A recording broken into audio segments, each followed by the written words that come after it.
Did you know that nearly 10% of US presidents have been assassinated while in office? Well, you didn't know that already, you're in luck, cause today we delve into the stories of these leaders who were targeted.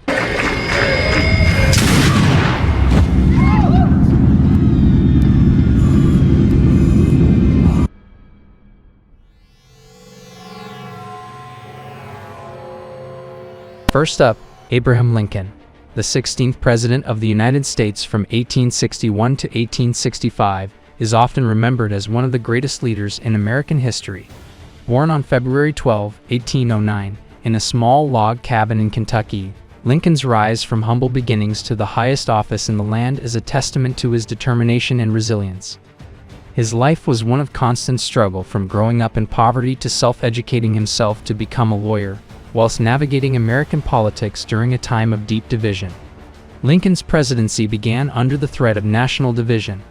The country was on the brink of civil war, with southern states seceding to form the Confederacy, and as President Lincoln faced the difficult task of preserving the Union, a challenge that tested his leadership like no other. Lincoln's commitment to the principles of freedom and equality never wavered. His Emancipation Proclamation in 1863 marked a turning point in the Civil War, declaring that all slaves in Confederate-held territory were to be set free. In just 272 words, Lincoln spoke of a new birth of freedom and the importance of preserving a government of the people, by the people, for the people. This nation, under God, shall have a new birth of freedom, and that government of the people, by the people, for the people, shall not perish from the earth, he said. On the evening of April 14, 1865, just 5 days after General Robert E. Lee surrendered to Ulysses S. Grant, effectively ending the Civil War, Lincoln decided to take a rare moment of relaxation. He attended a play at Ford's Theater in Washington, D.C. with his wife, Mary Todd Lincoln. The play was Our American Cousin, a light-hearted comedy, but as laughter filled the theater, a shadow of death was looming. John Wilkes Booth, a well-known actor and Confederate sympathizer, had been plotting Lincoln's assassination for months, and at 10:15 p.m. during the third act of the play, Booth entered the presidential box and shot Lincoln in the back of the head with a small Derringer pistol. The laughter turned to screams as Booth leaped from the box to the stage, shouting, "Sic semper tyrannis," thus, always to tyrants, before fleeing the scene. The question remains, was Booth merely a lone assassin, or was there a greater conspiracy at play? What drove him to commit such a heinous act? Lincoln was carried across the street to the Peterson House, where he lay unconscious for several hours, surrounded by his family and closest advisors. At 7:22 a.m. the next morning, he succumbed to his wounds, and the nation was plunged into mourning. His death marked the first time a sitting American president had been assassinated, sending shockwaves across the country. From the dark days of the Civil War to the height of the Cold War, the threat to American leadership has remained constant. Just as Lincoln's life was tragically cut short in 1865, we go to the next on the list. James Abraham Garfield, whose brief presidency ended in violence only 16 years later, was the 20th President of the United States, and he had a story of perseverance and dedication. Born in Ohio on November 19, 1831, Garfield rose from poverty to become a respected scholar, a Civil War hero, and a leader in Congress. His journey to the presidency was unexpected, but yet he was a compromise candidate at the 1880 Republican National Convention, and his nomination took many by surprise. Garfield's presidency began on March 4, 1881, with great promise.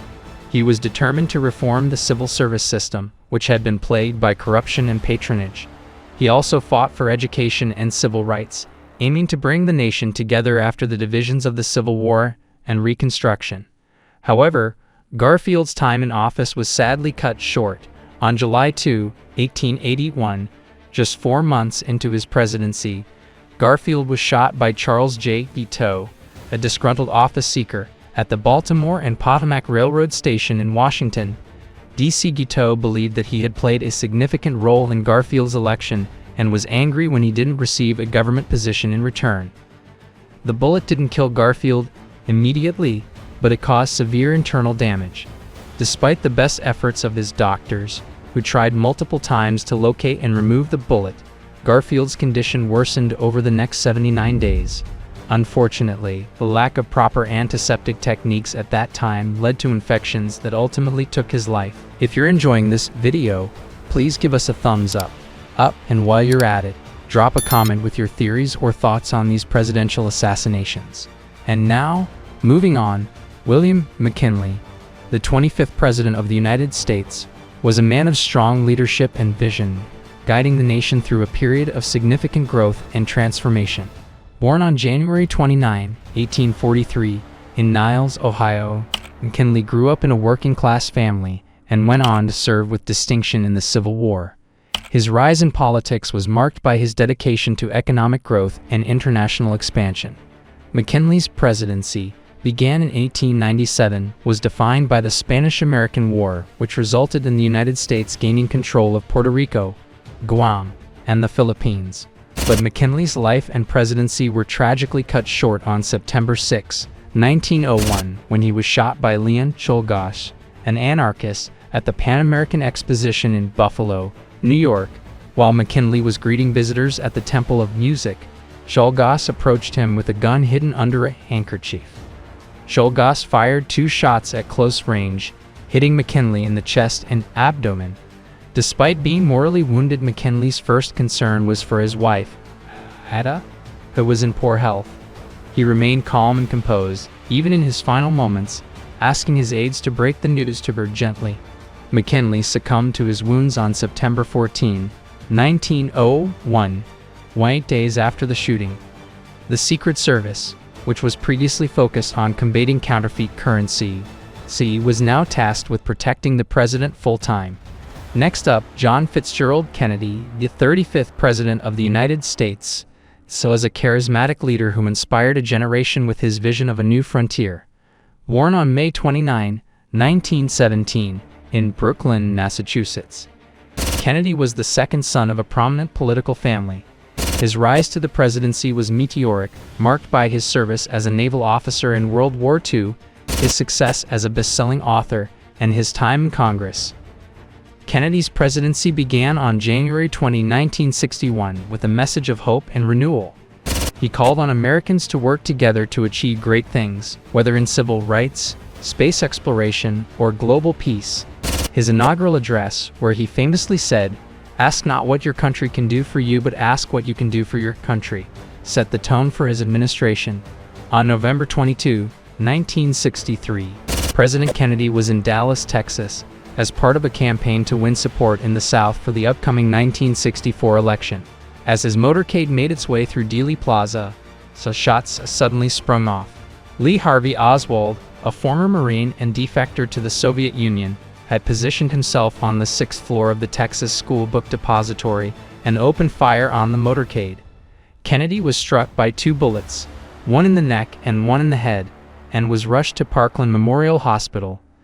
Despite the best efforts of doctors, he was pronounced dead at 1:00 p.m. The Warren Commission concluded that Oswald was the lone gunman, but various theories have persisted questioning the official story. So, what do you think? Which assassination do you think had the biggest impact on American history? Please share your thoughts.